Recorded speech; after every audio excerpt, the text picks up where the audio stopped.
जैसा चाहोगे वैसा ही होगा। गौतम बुद्ध की प्रेरणादायक कहानी। प्राचीन समय की बात है जब गौतम बुद्ध अपने शिष्यों के साथ एक गांव में भ्रमण कर रहे थे। एक दिन गांव में एक क्रोधित व्यक्ति उनके पास आया और बहुत बुरी तरह से बुद्ध का अपमान करने लगा। वह व्यक्ति उन्हें भला बुरा कहता रहा, लेकिन बुद्ध शांतचित्त और मुस्कुराते हुए उसकी बातें सुनते रहे। उस व्यक्ति को कोई प्रतिक्रिया न मिलने पर और भी अधिक गुस्सा आया। वह चीखने चिल्लाने लगा, तुम्हारे पास कोई आत्मसम्मान नहीं है। मैं तुम्हें अपमानित कर रहा हूं और तुम कोई प्रतिक्रिया नहीं दे रहे।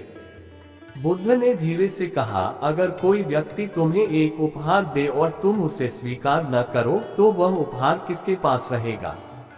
व्यक्ति ने जवाब दिया, अगर मैं उस उपहार को स्वीकार नहीं करता तो वह उपहार उसी के पास रहेगा जिसने वह दिया था। बुद्ध मुस्कुराए और बोले, तुम्हारे अपशब्द और क्रोध भी उसी तरह हैं। मैं उन्हें स्वीकार नहीं करता, इसलिए वे तुम्हारे पास ही रहेंगे। ये सुनकर वह व्यक्ति स्तब्ध रह गया। उसे अपने व्यवहार का बोध हुआ और वह बुद्ध से माफी मांगने लगा। बुद्ध ने उसे क्षमा कर दिया और उसे बताया कि क्रोध और घृणा से जीवन में कभी शांति नहीं मिल सकती। केवल प्रेम, करुणा और क्षमा से ही हम सच्ची शांति प्राप्त कर सकते हैं। इस कहानी से हमें ये सीखने को मिलता है कि लोग हमारे साथ कैसा व्यवहार करते हैं, ये हमारे नियंत्रण में नहीं है, लेकिन हम किस तरह प्रतिक्रिया देते हैं, ये हमारे नियंत्रण में है। जैसे हमारे कर्म वैसे ही हमारे परिणाम होते हैं। अगर हम शांत रहें, समझदारी से काम लें और किसी की नकारात्मकता को खुद पर हावी न होने दें, तो हम जीवन में सच्ची शांति और सुख पा सकते हैं। जब वह व्यक्ति गौतम बुद्ध से माफी मांगने लगा तो बुद्ध ने बड़े ही सरल शब्दों में कहा, तुम्हें मुझसे माफी मांगने की कोई जरूरत नहीं है। क्रोध तुम्हारे भीतर था, लेकिन अब जब तुमने उसे त्याग दिया है, तुमने अपने आप को मुक्त कर लिया है। यही असली माफी है। वह व्यक्ति बुद्ध की गहराई से प्रभावित हुआ और उनसे जीवन का सही मार्गदर्शन मांगने लगा। उसने बुद्ध से पूछा, हे प्रभु, मुझे बताएं कि मैं इस जीवन में कैसे जीऊं ताकि मैं भी शांति और खुशी प्राप्त कर सकूं। गौतम बुद्ध ने उसे प्रेम, करुणा और ध्यान का महत्व समझाया। उन्होंने कहा, मनुष्य का मन ही उसके सुख दुख का कारण होता है। यदि तुम अपने मन को नियंत्रित करोगे और अपनी इच्छाओं को सीमित करोगे तो तुम्हें जीवन में कभी दुख का अनुभव नहीं होगा। हमेशा ध्यान रखो कि जो कुछ भी हम करते हैं उसका परिणाम हमें जरूर भुगतना पड़ता है। इसलिए सदैव अच्छे कर्म करो, दूसरों के प्रति करुणा रखो और अहंकार से मुक्त रहो। बुद्ध के ये शब्द सुनकर व्यक्ति ने बुद्ध के चरणों में शीश झुकाया और उनसे दीक्षा लेने की प्रार्थना की। बुद्ध ने उसे दीक्षा दी और अपने शिष्यों में शामिल कर लिया। अब वह व्यक्ति भी बुद्ध का अनुयायी बन गया और सत्य, अहिंसा और करुणा के मार्ग पर चल पड़ा। कुछ समय बाद जब वह व्यक्ति अपने गांव वापस लौटा तो उसके परिवार और गांव के लोग ये देखकर आश्चर्यचकित रह गए कि वह व्यक्ति पूरी तरह से बदल चुका था।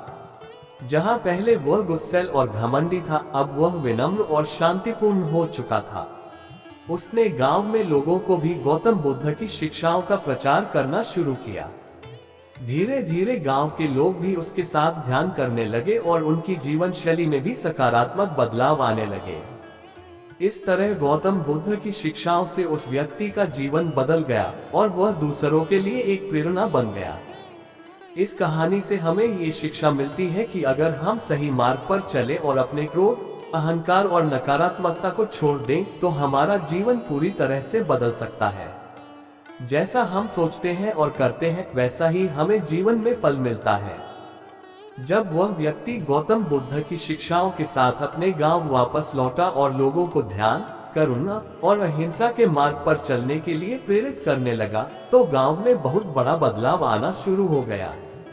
धीरे धीरे गांव के लोग उसकी बातों से प्रभावित होकर अपने जीवन में परिवर्तन लाने लगे। गांव में अब लोग आपसी झगड़ों और द्वेष से दूर रहने लगे। जो पहले एक दूसरे से लड़ते रहते थे वे अब प्रेम और सहयोग की भावना से रहने लगे।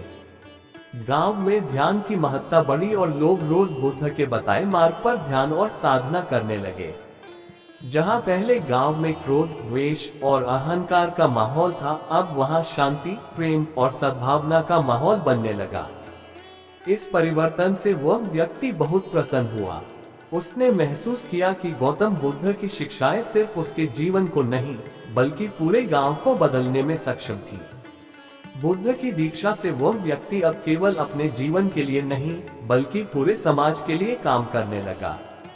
वह अपने आसपास के अन्य गांवों में भी जाकर बुद्ध के विचारों का प्रचार करने लगा। समय के साथ उसकी प्रसिद्धि दूर दूर तक फैल गई। लोग उसे देखने और उसकी बात सुनने के लिए दूर दूर से आने लगे। वह अब एक साधारण व्यक्ति नहीं रहा, बल्कि गौतम बुद्ध के सच्चे अनुयायी के रूप में एक प्रेरक व्यक्तित्व बन गया। उसने अपने जीवन को सेवा और दूसरों के उत्थान के लिए समर्पित कर दिया। जब ये बात गौतम बुद्ध तक पहुंची, तो बुद्ध ने मुस्कुराते हुए अपने शिष्यों से कहा, देखो, ये व्यक्ति जो कभी क्रोध से भरा हुआ था, आज पूरे समाज के लिए प्रेरणा बन गया है। यही करुणा, ध्यान और प्रेम की शक्ति है। इस कहानी से हमें ये सीख मिलती है कि अगर हम अपनी नकारात्मक भावनाओं पर काबू पाकर प्रेम, करुणा और सत्य के मार्ग पर चले, तो न केवल हमारा जीवन बदलता है, बल्कि हम समाज में भी सकारात्मक परिवर्तन ला सकते हैं।